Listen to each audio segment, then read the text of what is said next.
if you can hear me, please inform me to start.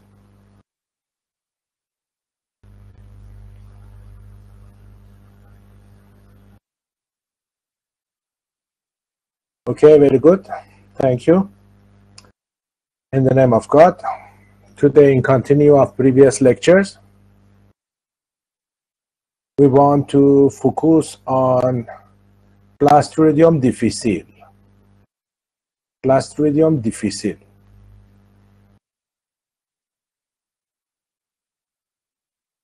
Okay.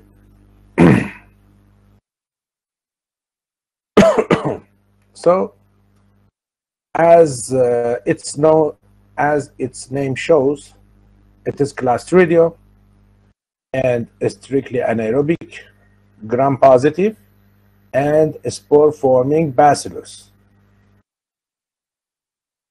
First time it was reported in 1978, and scientists understood that this bacterium can be the causative agent for pseudomembranous colitis.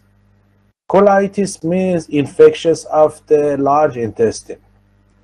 As you see, large intestine, this is the small intestine connecting to the large intestine, and it is ascending colon, transverse colon, and descending colon, which follows with sigmoid colon, and at the end part is rectum. So this is the area of activity of this bacterium. This is the area of activity of Clostridium difficile. And it is responsible for colitis. Colitis means infection of colon, infection of the cells of large intestine. And mostly we call it as antibiotic associated diarrhea.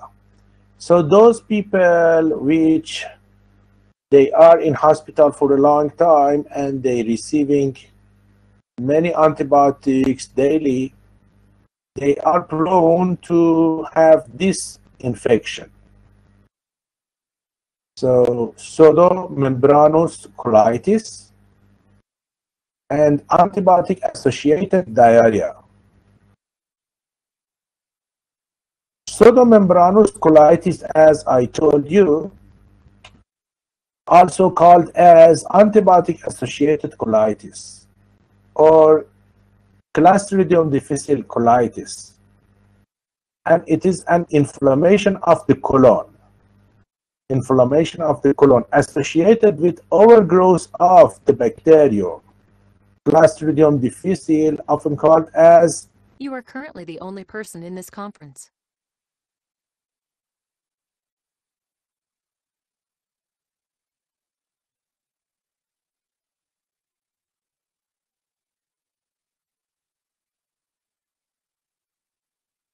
I think for a few seconds we had disconnection. Can you hear me? Do you have voice? Now is it clear? Okay, good. So this overgrowth of Clostridium difficile is often related to a recent hospital stay for antibiotic treatment. So any person for any purpose, if is hospitalized in a clinic or hospital, mostly receiving antibiotic, and those people are prone or susceptible to have Clostridium difficile. And Clostridium difficile infections are more common in people over 65 years old. This bacterium in the environment can be found from different sources as soil, water, feces, and the human gut. Syndrome. Those people which infected with Clostridium difficile have some signs and symptoms as watery diarrhea, so much abdominal cramps, pain or tenderness, fever, pus or mucus in patient's stool, nausea, and dehydration. Dehydration means most of water not reabsorbed in the colon, so body has less water, especially blood. So you know, blood is consisting of serum and blood cells. So when water is less, the serum is less and blood is very concentrated. So it is dehydration. Dehydration. The person is needed so much for serum injection.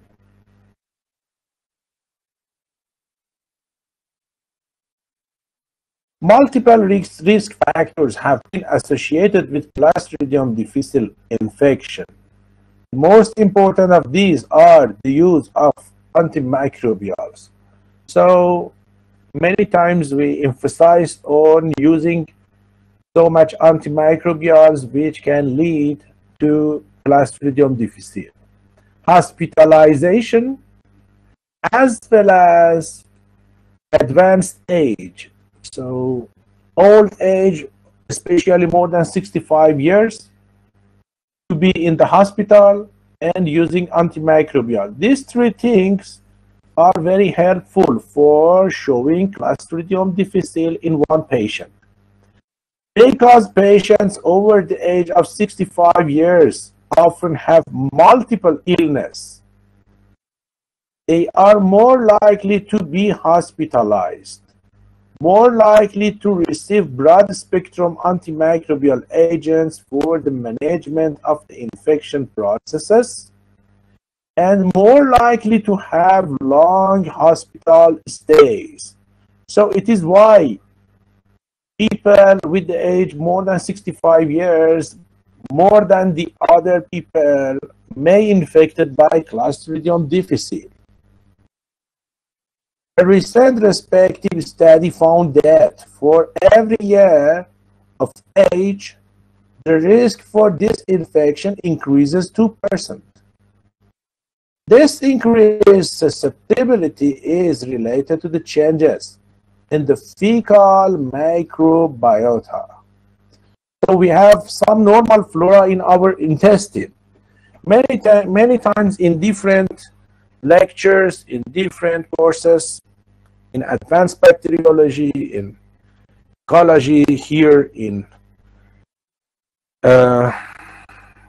microbial toxins, I remind you that, for example, if you are 70 or 80 kilogram, 2 to 3 kilogram of your weight is related to the normal flora which are living with you. So sometimes we think it is commensal and their presence is not helpful for us, yet they are helpful. For example, some of us right now in our intestine we have Clostridium difficile. Right now at the present, those people that can hear me, some of you have Clostridium difficile, and maybe I have Clostridium difficile. That when I have a good normal flora, my normal flora, your normal flora in the intestine, for food and space, attack to Clostridium difficile, going through competition. So when we are healthy and when we have normal flora, Clostridium difficile in competition with normal flora lose the game and cannot show itself. But when we use antibiotics, our normal flora decreased and the balance of normal flora is broken. So it is a good opportunity for Clostridium difficile to show itself. as a pathogen, can show itself as the pathogen. A recent prospective study found that for every year of age, the risk of this infection increases 2%. This increased susceptibility is related to the changes in the fecal microbiota, reduced function of the defense system, particularly the humoral immune system, and combinations with multiple comorbidities.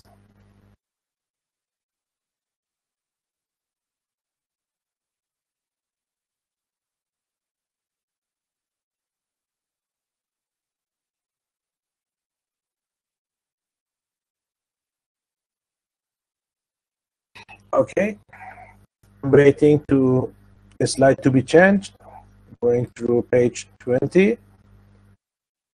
I think today internet is not so good. Okay, but hopefully 23 students can join to the lecture, but in previous lecture many students, according to the internet facility, couldn't join us. So if Clostridium difficile can show itself, it causes, we have two types, dear student Mortaza Sejil Jassem, we have two types of immunity. One immunity is cellular immunity and the other is humoral. Cellular immunity is that the immune cells come to attack with bacteria. For example, macrophage and neutrophils come directly for war, and they come to phagocytosis the bacteria. It is cellular immunity. But sometimes cells don't come. Cells produce antibody and cells are far, but their antibodies come to the pathogen. So it is humoral immunity, humoral immunity. So both immunity are active, but here we indicated about humoral immunity. Okay, so I know the problem. I hope all the students can join the lecture. It has happened. Sometimes happened for me. So my voice is recorded. If some students can hear me, so my voice is recorded. So after some time you can go through the previous explanations and hear it. And we have sufficient time till examination. In this time you can ask your questions in WhatsApp group or email or by mobile. So we don't have another choice. We should follow, we should continue, and hopefully all the students can be in the lectures and can understand it very well, inshallah. So if Clostridium difficile is present and can show itself in the body of one patient, it causes pseudomembranous colitis. Pseudomembranous colitis means infection of colon. Colon is large intestine. So colitis, infection of large intestine. So when this infection happens, the large intestinal cells are died.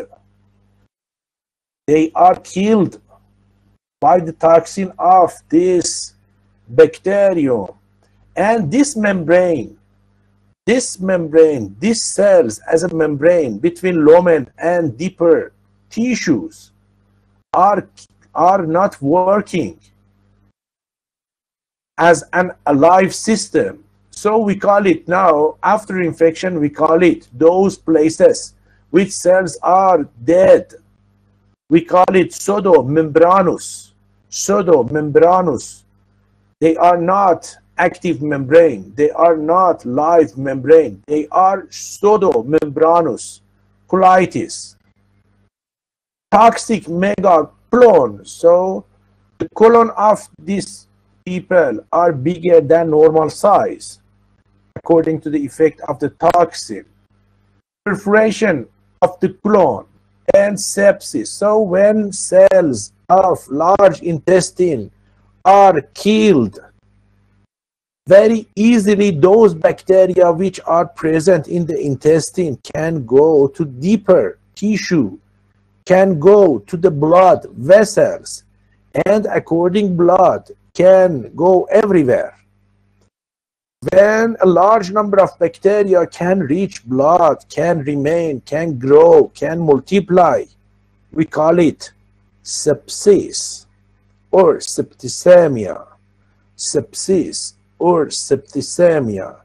So when intestinal cells are killed, when large intestinal cells going to die, so their permeability is not working, and bacteria very easily can go to blood and starting sepsis.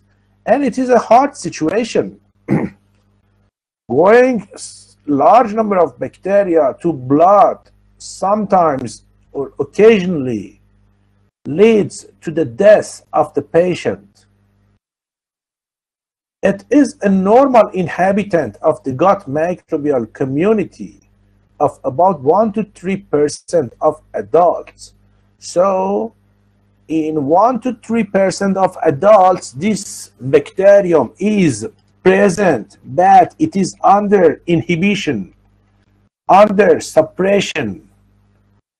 It is suppressed, inhibit by microbiota, by microflora of our body, and cannot show itself. The pathogenic form of Clostridium difficile is transferred via fecal-oral route. So this bacteria in the large intestine, they can go out of body by feces, along with the feces in a spore form.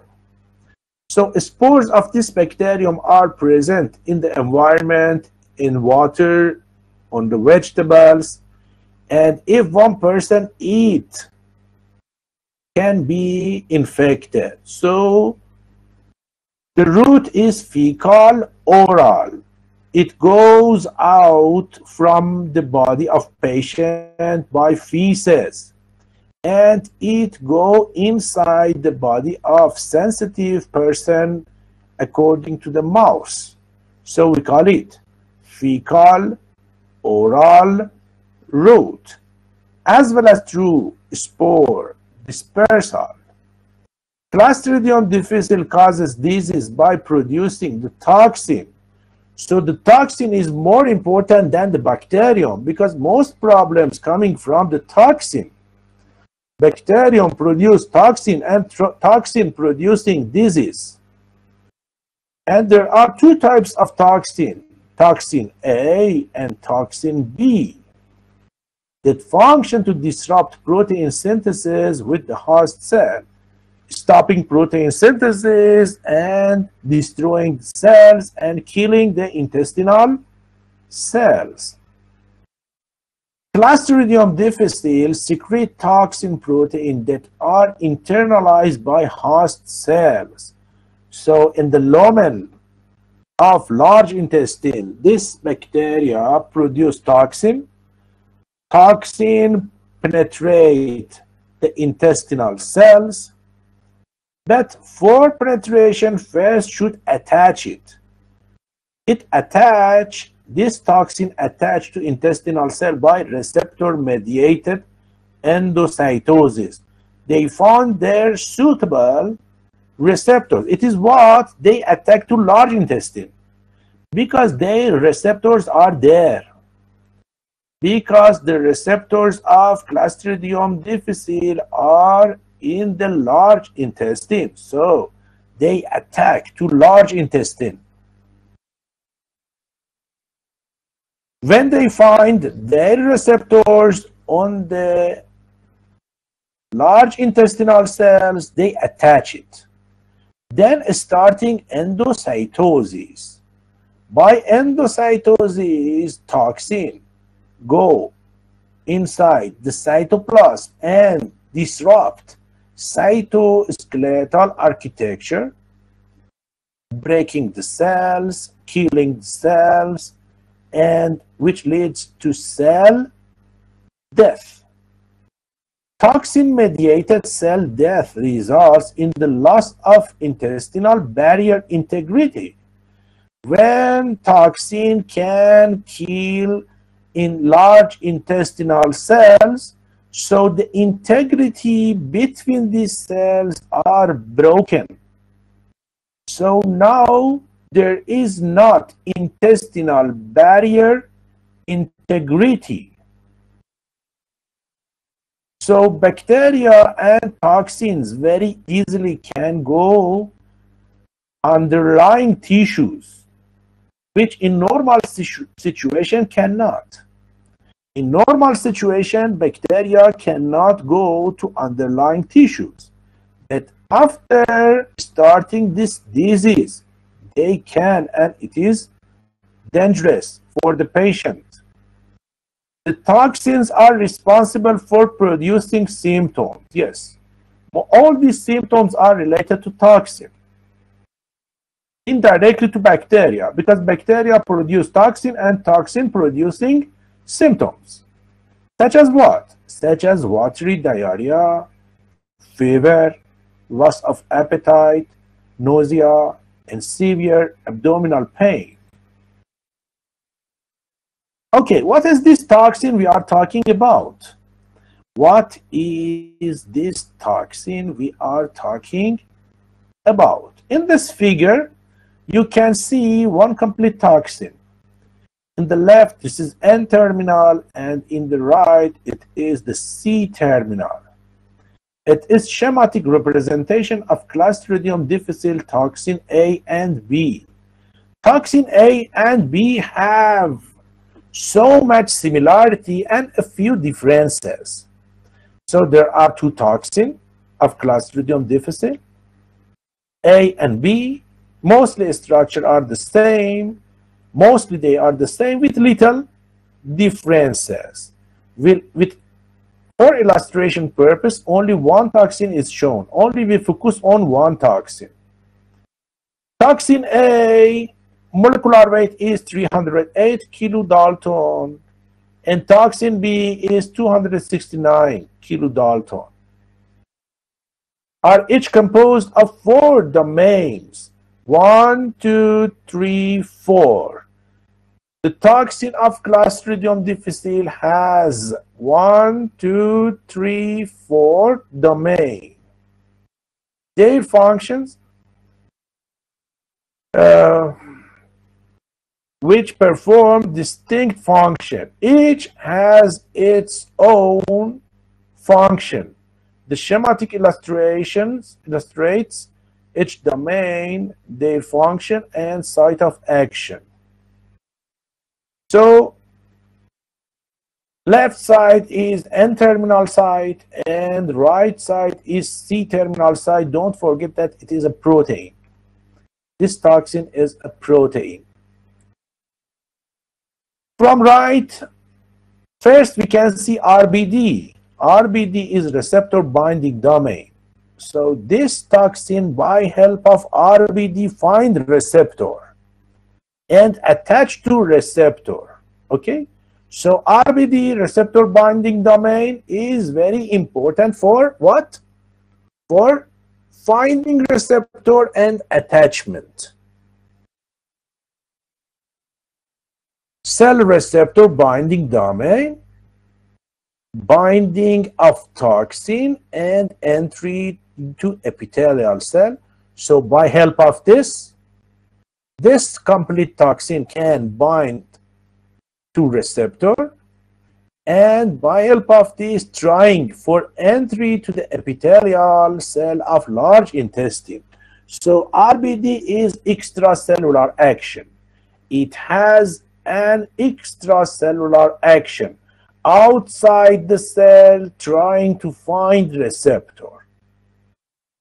After attachment, second one is MI, membrane insertion domain. So after attachment by RBD, MI, membrane insertion domain, try to send whole toxin inside the cytoplasm. Membrane insertion. N-terminal toxin entry into the cytosol. So trying the old parts going inside. Inside what? Inside to endosome by endocytosis. So endocytosis happening and MI trying to keep all parts, especially this two part inside the endosome.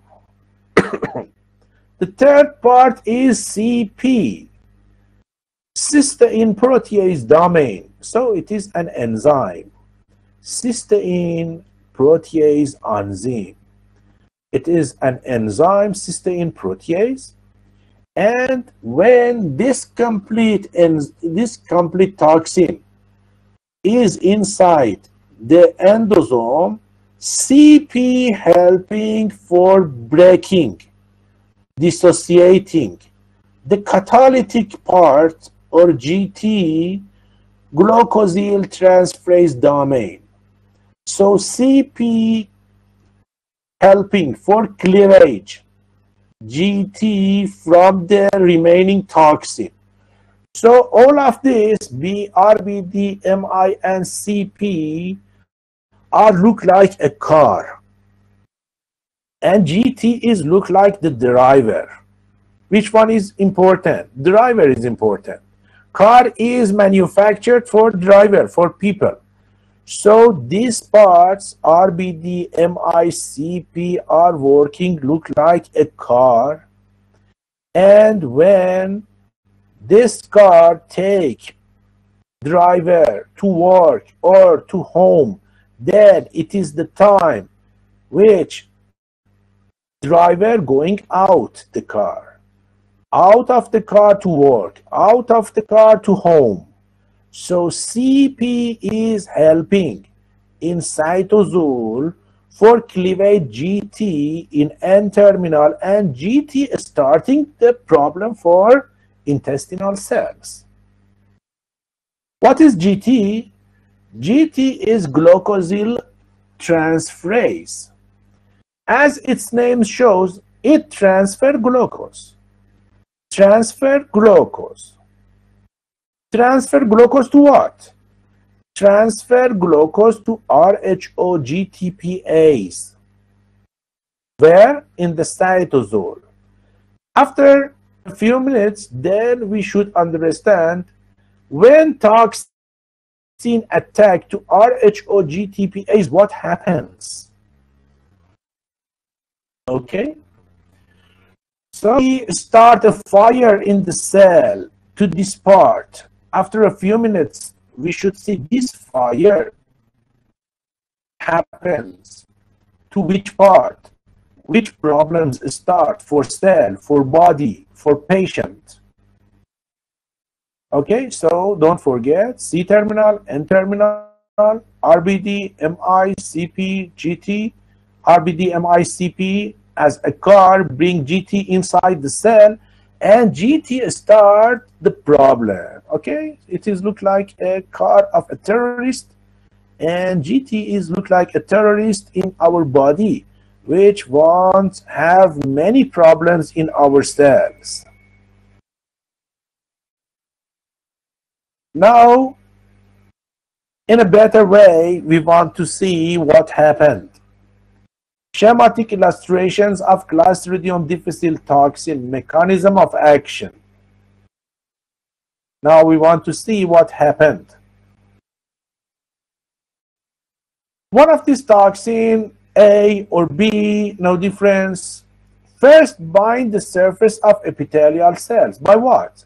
RBD. Don't forget, yes? What was its name? Receptor binding domain.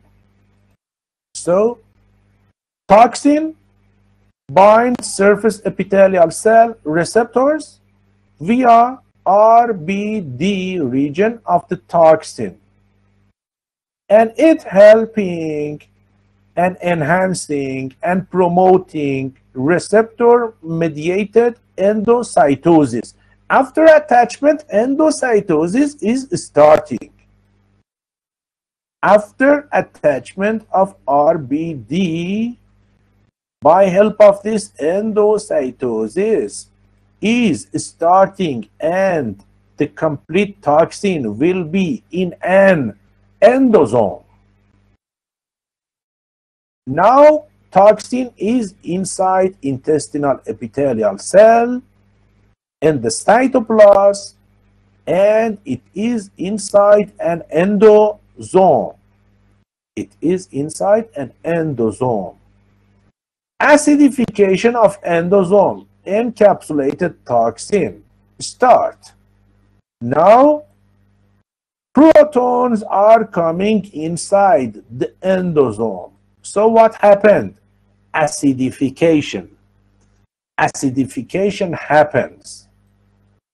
By acidification, conformation, the shape of the toxin is changed. Cytoplasm and C-terminal remaining cytoplasm. Yes, N-terminal now going out from this endosome, and now it is inside cytoplasm. So half in endosome, half in the cytoplasm. After acidification, a cellular inositol hexagonal phosphate or INSP6 is coming for helping for what? Promoting cleavage at the start of CP. Did you remember I told you that CP helping for cleavage between CP and GT? CP is helping for cleavage between CP and GT. And who come for helping CP? Who come for helping CP? INSP6 coming and cleavage at the start of CP domain. So what happened? Releasing GT domain into the cytoplasm. Now, this is GT breaking at CP site, and now GT is in the cytoplasm. GT is in the cytoplasm.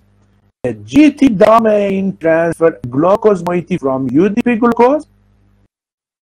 This GT from finding UDP with glucose.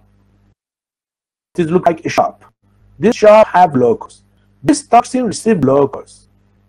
This part of toxin receiving glucose and going to find RHO-GTPase which have theanine, and transfer this glucose to theanine of RHO-GTPase.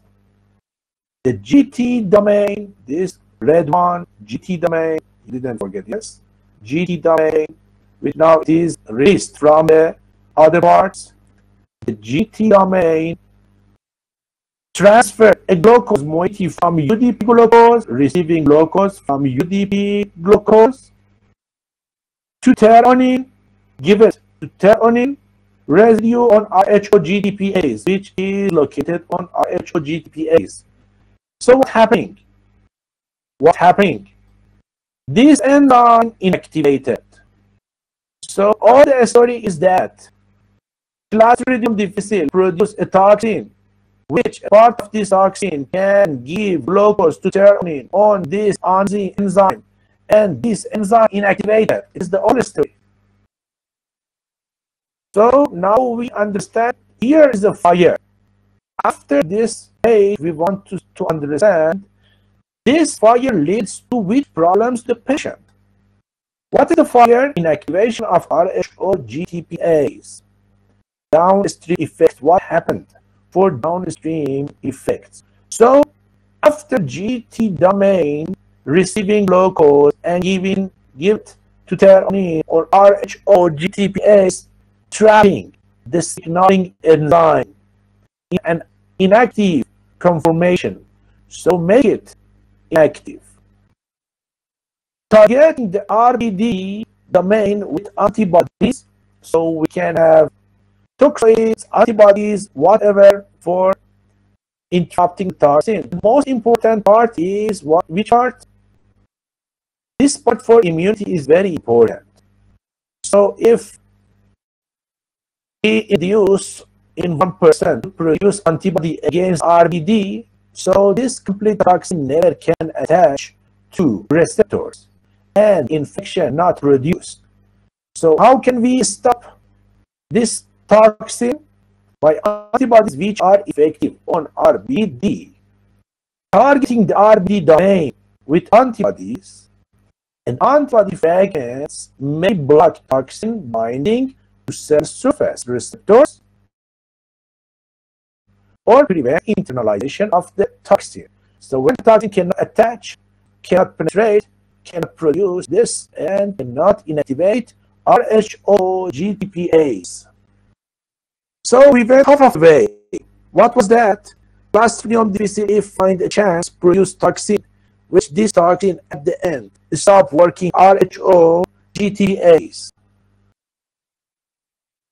Here is the previous page, bigger appearance. You can see attachment, penetration in endosome, then releasing GT transfer glucose to RHO GTPase and inactivate it. It is the story. In other figure, we can repeat it. This is the complete toxin. By RBD attaching to the receptor, then endosome formation. After endosome formation, acidification, conformational change in the toxin, and terminal going out, and then dissociation the internal part, and this part inactivate RHO. Here, the molecular mode of action of Clostridium difficile toxin. The toxins bind to the cell surface receptors by RBD. Toxin receptor complex is internalized. Following endocytosis, the toxins reach the endosomal compartments. Under acid environment of the endosome, the toxin undergoes conformational changes and pore formation. GPD and GTD translocate across the endosomal membrane, and the autoclave process takes place in the presence of key phosphate. Only the GTP of the N-terminal, GTD of the N-terminal of the toxin is released into the host cytosol, where RHO protein are glucosylated by GTD. So now we understand it is a fire in the cell. So what happened then? RHO GTP not working. What happens then? RHO GTPase protein inactivation. When there is an inactivation in RHO GTPase, Clostridium difficile toxins target RHO GTPase protein in the host cytosol. In normal case, without toxin, what do this enzyme? RHO GTPases are involved in numerous signaling processes, including the regulation of actin cytoskeleton, cell polarity, gene transcription, G1 cell cycle progression. You know, for cell cycle, for multiplication, it is G and then synthetic and then mitosis. Gap between each division, it is G1. Yes, G1 cell cycle progression. Microtubule dynamics, vesicular transport pathways, control of the activity of protein and lipid kinases, phospholipases, and nicotinamide adenine dinucleotide oxidase. So many duties this enzyme have. This enzyme has many duties, many responsibilities, and by presence of the toxin, he stopped all jobs.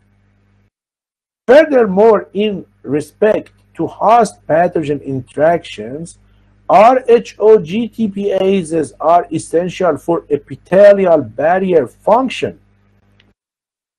So these cells in large intestine in colon are barrier. So don't forget, inside the lumen of large intestine is full of feces and full of bacteria. They shouldn't reach to the deeper tissue. But when this infection happening, there is no complete membrane, there is no complete barrier, there is not good cell-to-cell contact, an immune cell migration happening, many white blood cells are going there for phagocytosis, and many problems happening. Inhibition of this enzyme, RHOGTPase, dysregulation. Dysregulation, it's a negative. It means not regulation of actin cytoskeleton. So colon cells have a skeletal, which connect them to each other, but destroy it. When this enzyme not working, destroy the skeleton between cells, and there is no integrity, and there is no tight junction. Collectively, these events lead to increased membrane permeability. Colon shouldn't have permeability, only should have permeability for water and ions, not the other things. So all the things can go across the cells. All the things present in the lumen can go to the deeper tissues. It is very dangerous. Loss of barrier function. Yes, there is no barrier. Then diarrhea. Most of water in order to reuse and reabsorb, they excreted outside the body by diarrhea. Inflammation. All cells are going to die. There is a big inflammation in the cells of large intestine. A massive influx of neutrophils. Most of power of the immune system by white blood cells are going there for war. A large number of neutrophils and macrophages and white blood cells are going there for war to this dangerous pathogen. So, how Clostridium difficile come to our body? From water, from vegetables, spores are there. So we eat contaminated vegetables, we drink contaminated water, so spores of this bacterium come to our mouth, come to our esophagus, and come to our intestine, stomach, then to intestine. In intestine, primary bile acid exposure causes germination. So in small intestine, spores trying to change their appearance to vegetative form. In colon, as you see, it is the colonization part for this vegetative forms, and then they start toxin production. And some of them, and those which goes to the end of the colon, they change their appearance to spore, again going to the environment, and by water and vegetables again return back to new person. And when these bacteria are in the colon, produce toxin and kill the colon cells. They kill the colon cells. So when bacteria are present in the colon, in the lumen of the colon, produce toxin. This toxin going to the cells and killing the cells. The killed cells in this area produce pseudomembrane. The killed cells and some white blood cells are coming from blood there. So there is full of bacteria, full of toxin, full of dead intestinal cells, and full of white blood cells. We call it pseudomembrane. Very easily anything can go and out without any consideration, without any ability. Intestinal cells don't have any ability to do selective permeability. Anything can go out, anything can go to the deeper parts of the intestinal cells of the colon. So in brief, if Clostridium difficile can be present in the lumen of large intestine, produce toxin. Toxin attached to the receptors go inside the cell and change the appearance of the cells. And there is no integrity. See, here bacteria cannot go inside, but here very easily anything can go out, can go in, and these cells are not alive. These cells are go to die and produce a pseudomembrane, producing pseudomembrane. So when the toxin can reach the cytoplasm and can start the effect, it has cytopathic effects. So it is effective on cytoskeleton.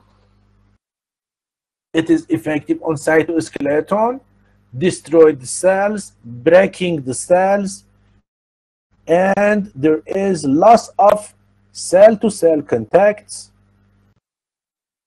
and there is no any permeability for the cells, as well as cytotoxic effects and killing the cells, and it can be very dangerous for the patient. So in summary, several factors are required for Clostridium difficile to cause disease. So in most cases, Clostridium difficile cannot produce disease. In which cases can? The first and the most important is alteration of the normal intestinal microbiota.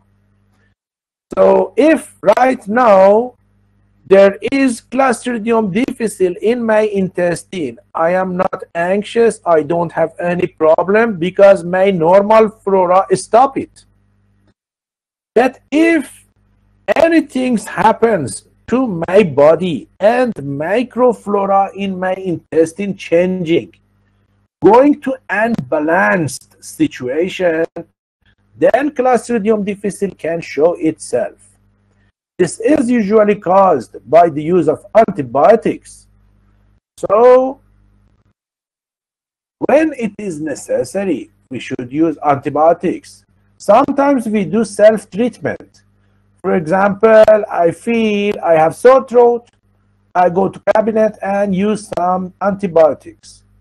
After 2 days, I feel I am well, I don't use it. Again, after 1 week, I feel I have headache, I have abdominal pain. In any case, I go to shelf and use antibiotics. So self-treatment is not good, especially for old people.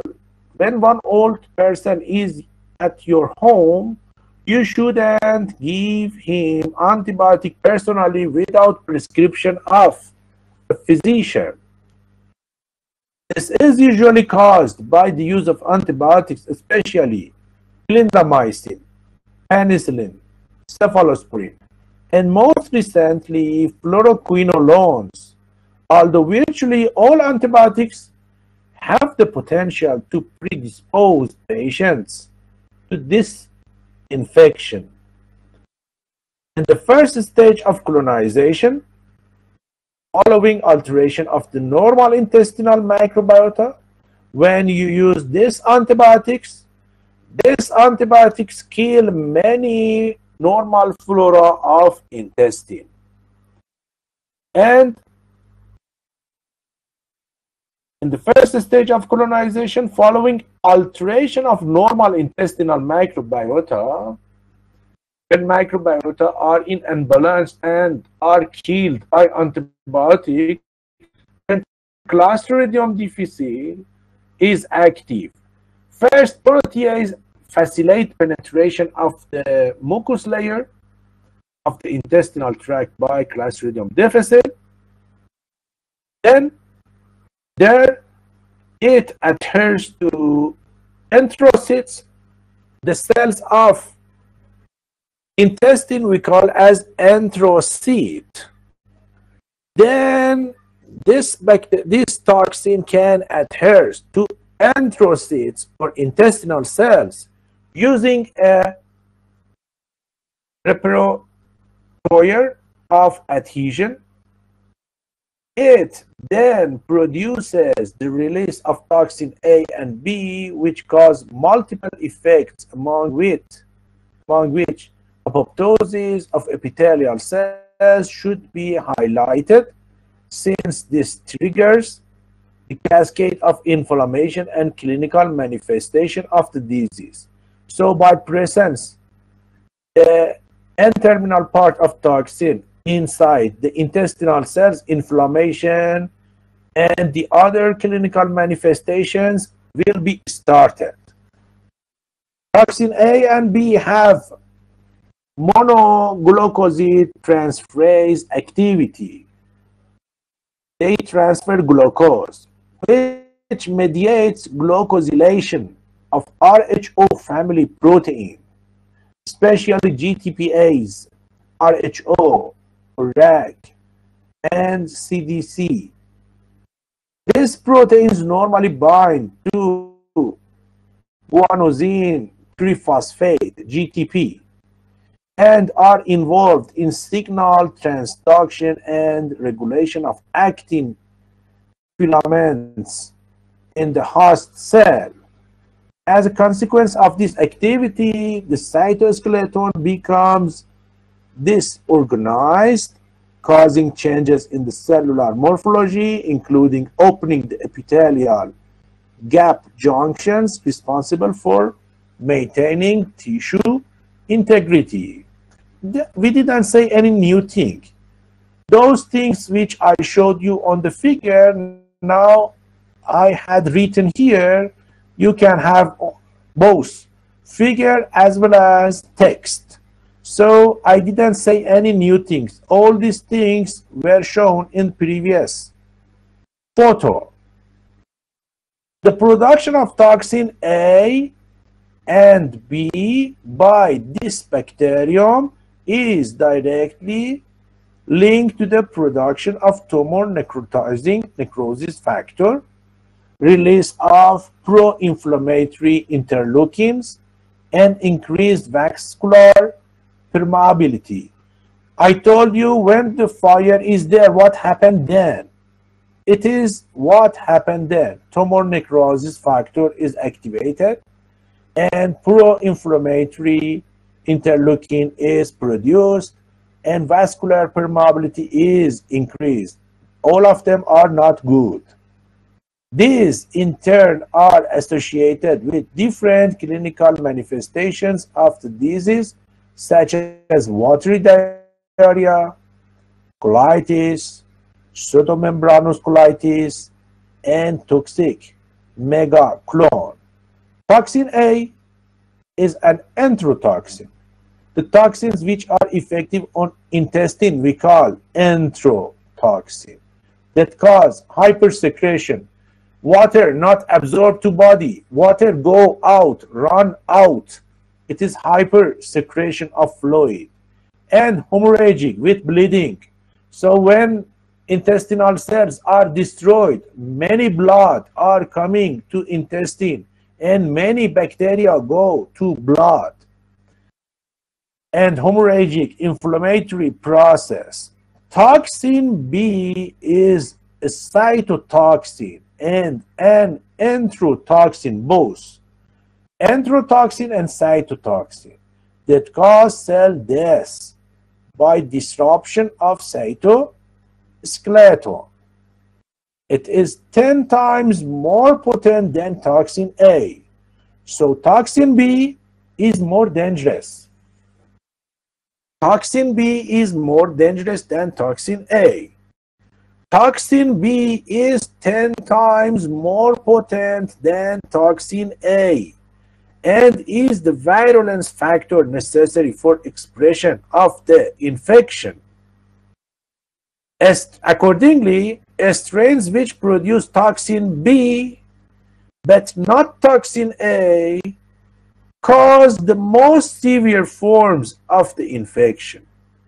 While strains which don't produce toxin B are not pathogenic. So which Clostridium is important for infection production?